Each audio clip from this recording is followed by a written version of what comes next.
Assalamualaikum warahmatullahi wabarakatuh.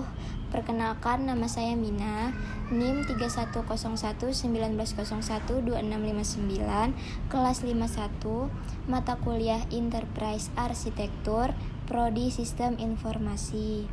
Pada kali ini saya akan mempresentasikan tugas UTS mata kuliah Enterprise Arsitektur dari dosen Bapak Rahmadi SEMKOM untuk memenuhi nilai UTS mata kuliah Enterprise Arsitektur yang berjudul Pengantar Arsitektur Enterprise. Kali ini saya akan membahas tentang yang pertama konsep arsitektur enterprise, yang kedua proses arsitektur, yang ketiga faktor pendorong arsitektur enterprise, yang keempat metode dan framework arsitektur enterprise, yang kelima arsitektur berorientasi layanan. Berikut penjelasan konsep arsitektur enterprise.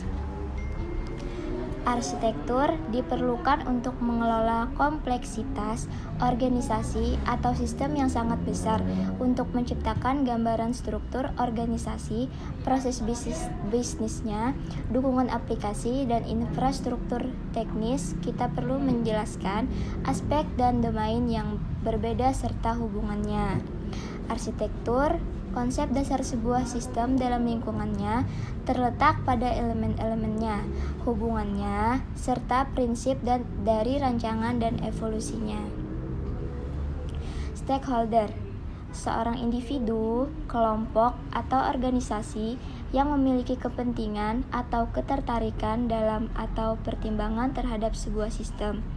Seorang arsitek perlu untuk mendiskusikan arsitektur dengan para stakeholder dan harus dapat menjelaskan arsitektur serta dampaknya kepada semua stakeholder yang terlibat yang biasanya memiliki latar belakang berbeda-beda.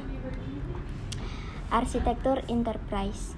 Munculnya disiplin ilmu, enterprise engineering, memandang enterprise sebagai satu kesatuan sistem yang dirancang dengan tujuan tertentu, yang dapat diadaptasi dan dirancang ulang secara sistematis dan terkendali. Sebuah enterprise dalam konteks ini dapat didefinisikan sebagai berikut. Enterprise, kumpulan organisasi yang memiliki tujuan yang sama dan produk akhir yang sama. Arsitektur pada level keseluruhan organisasi biasa disebut sebagai enterprise arsitektur yang dapat didefinisikan sebagai berikut. Enterprise arsitektur, sebuah prinsip, metode, dan model yang koheren yang digunakan dalam perancangan dan realisasi struktur organisasi, proses bisnis, sistem informasi, dan infrastruktur dari sebuah enterprise. Enterprise arsitektur mencakup inti-inti dari bisnis TI dan evolusinya. Tanpa arsitektur yang bagus, akan sulit untuk mencapai kesuksesan bisnis. Karakteristik paling penting dari sebuah enterprise arsitektur adalah menyediakan pandangan menyeluruh dari sebuah enterprise. Sebuah enterprise arsitektur yang baik menyediakan kebutuhan mendatang untuk menyeimbangkan dan membantu translasi kebutuhan tersebut dari bentuk strategi perusahaan menjadi operasi sehari-hari. Model view, presentasi, dan analisis arsitektur semua membantu untuk menjembatani communication gap antara arsitek dan stakeholder. Berikut gambaran arsitek dan stakeholder.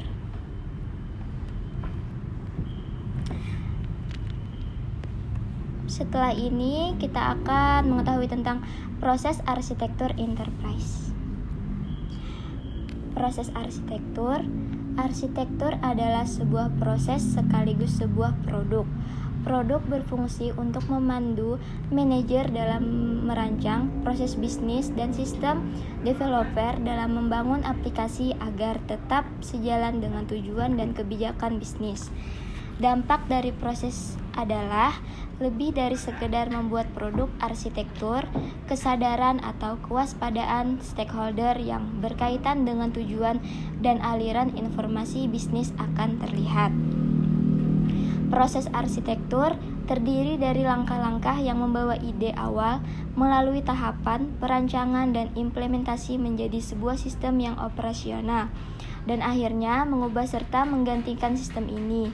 Dalam semua tahapan, proses arsitektur komunikasi yang jelas dengan dan antara stakeholder menjadi penting.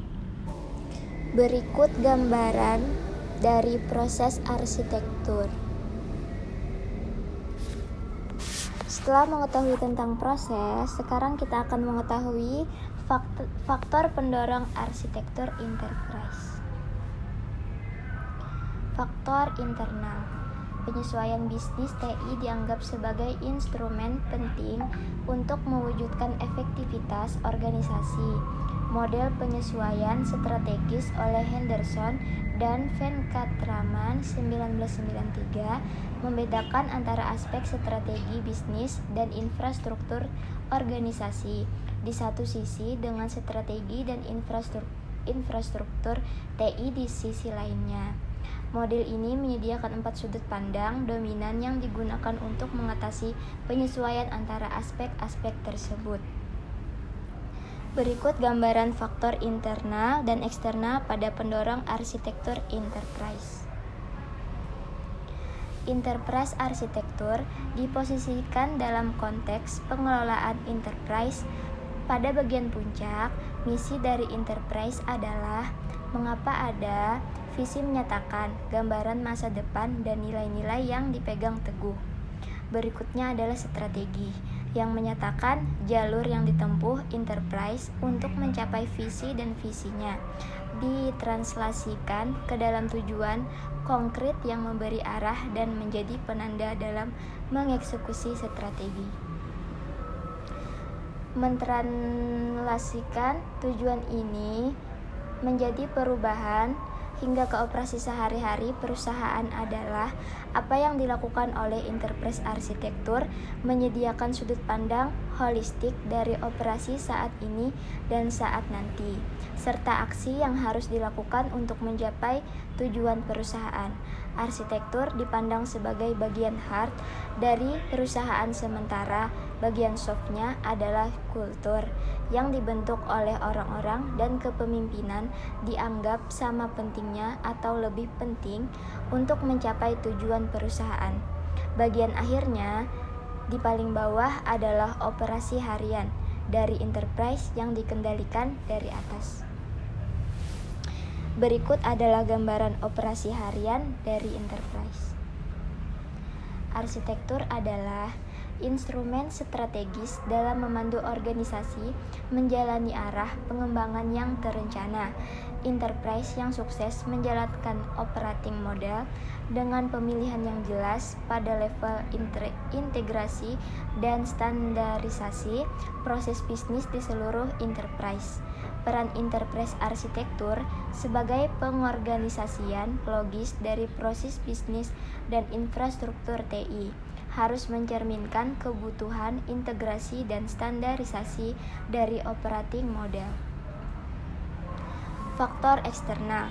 Framework pengaturan menuntut agar perusahaan dan institusi pemerintah dapat membuktikan bahwa mereka memiliki pandangan yang jelas terhadap operasi mereka dan bahwa mereka telah mematuhi hukum yang berlaku. Di USA, Slinger Con ACT 1996 juga dikenal sebagai Information Technology Management Reform ACT, menuntut bahwa semua biro pemerintah harus memiliki sebuah IT arsitektur. Framework lain didukung oleh Bank Sentral dan pimpinan otoritas pengawas perbankan negara-negara Group of the G10 menempatkan kebutuhan pada organisasi perbankan untuk memperhatikan financial risk management untuk mendorong stabilitas di dunia keuangan. US ACT lainnya, di Sarbanes-Oxley ACT 2002, dikenal sebagai Public Company Accounting Reform and Investor Protection ACT, muncul setelah skandal Enron. Untuk mendorong perusahaan mengadopsi praktek good corporate governance, dan untuk membuat eksekutif perusahaan bertanggung jawab secara personal. Berikut adalah penjelasan metode dan framework arsitektur enterprise. Sebuah metode arsitektur adalah sebuah kumpulan terstruktur dari teknik dan langkah-langkah proses untuk membuat dan memelihara sebuah enterprise arsitektur. Metode biasanya menjelaskan berbagai tahapan dari sebuah siklus hidup arsitektur, apa yang harus dihasilkan pada setiap tahapan dan bagaimana diverifikasi atau diuji. Contohnya, Arsitektur Development Method (ADM) dari TOGAF dikembangkan oleh The Open Group, menyediakan tahapan detail dan jelas yang mengembangkan sebuah IT arsitektur. Versi terakhir, TOGAF memberikan framework dan metode pengembangan untuk mengembangkan enterprise arsitektur. Standar IEEE 1471 sampai 2000 atau ISO atau IEC 42010. IEEE Computer Society menyetujui standar IEEE 1471 sampai 2000 yang membangun sebuah dasar teoritis yang kuat untuk definisi, analisis, dan deskripsi dari sistem arsitektur. Fokus utamanya pada sistem yang bersifat software sampai intensif, seperti sistem informasi, sistem embedded, dan sistem komposit dalam konteks komputasi. Menurut Zahman Framework, tahun 1987, Zahman memperkenalkan framework enterprise arsitektur yang pertama dan terkenal, walaupun pada saat ini dikenal sebagai framework for information system arsitektur. Framework yang berlaku untuk enterprise pada dasarnya adalah sebuah struktur logis untuk mengklasifikasi dan mengorganisasi representasi deskriptif dari sebuah enterprise yang penting bagi manajemen enterprise dan bagi pengembangan sistem enterprise. Berikut adalah gambaran framework menurut Zahman pada tahun 1987. Framework dalam bentuk yang paling sederhana menggambarkan rancangan artefak yang menyusun persimpangan antara peran dalam proses perancangan, owner, designer, dan builder, dan abstraksi produk yang dihasilkan materialnya terbuat dari apa, bagaimana proses bekerjanya, dan di mana posisinya sebuah komponen terhadap lainnya. Pada dasarnya, framework memiliki abstraksi produk lainnya sebagai tambahan terhadap what, how, dan where, yaitu pertanyaan interogatif lainnya, who, when, dan why. Keunggulan dari framework Zahman adalah mudah untuk dipahami, menganggap enterprise sebagai suatu keseluruhan, dijelaskan tanpa tergantung dari tools atau metodologi, dan masalah apapun dapat dipetakan untuk memahami di mana posisinya.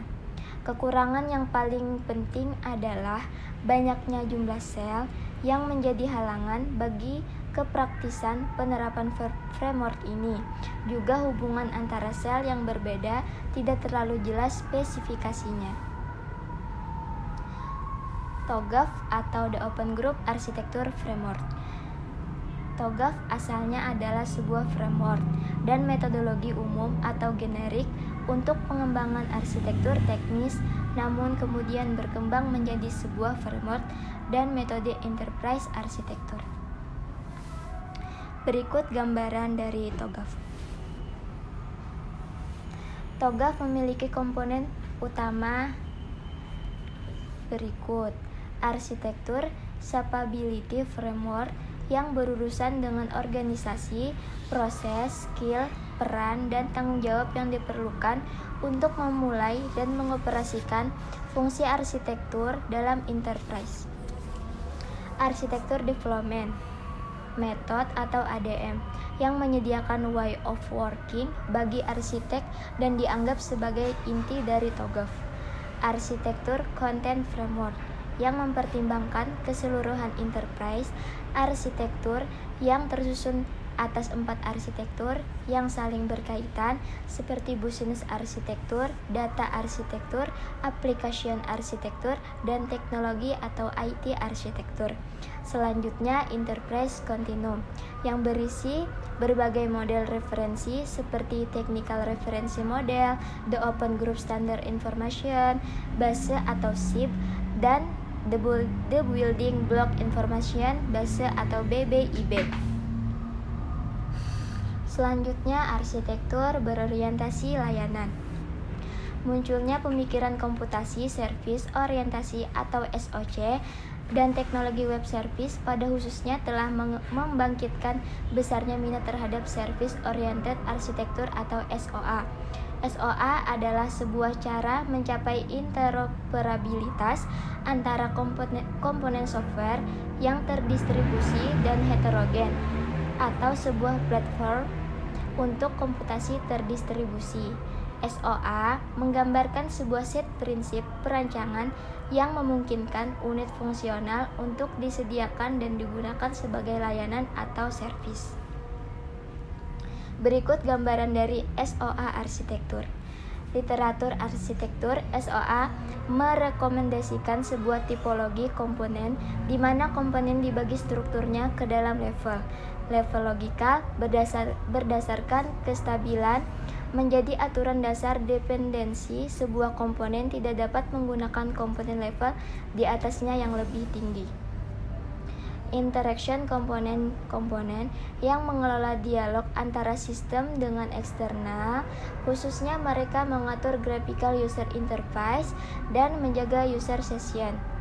Proses komponen-komponen yang mengatur otomasi, proses bisnis seperti urutan kerja, koneksi ke service, manajemen event, ini adalah area BPM dengan teknik dan tools khusus BPMS. Bahasa deskripsi atau BPN, BPMN atau supervisi atau BAM. Selanjutnya function, komponen-komponen yang memainkan peran perantara antara komponen proses dan komponen entity dengan mengatur beberapa proses bisnis tertentu. Lalu entity, komponen-komponen yang fokus pada entity bisnis kunci dari sistem misalnya klien, kontrak, atau order. Perannya adalah untuk mengizinkan akses ke informasi yang berkaitan dengan entity ini biasanya berhubungan dengan database seperti operasi rate, dan query. Komponen entity juga dapat berhubungan dengan masalah berkaitan dengan distribusi dan duplikasi repository terkait. Lalu utility, komponen-komponen yang menyediakan service lintas organisasi yang relatif independen dari bisnis enterprise seperti directories, messaging, atau electronic publishing. Komponen-komponen ini biasanya stabil dan diimplementasikan melalui penggunaan paket software low risk. Selanjutnya, publik, komponen-komponen yang disediakan kepada service yang dapat diakses dari luar sistem informasi B2B atau partner. Sekian presentasi dari saya. Terima kasih atas perhatiannya. Semoga dengan presentasi ini dapat menambah wawasan Anda. Dan apabila ada tutur kata saya yang kurang berkenan di hati Anda, saya mohon untuk dimaafkan. Wassalamualaikum warahmatullahi wabarakatuh.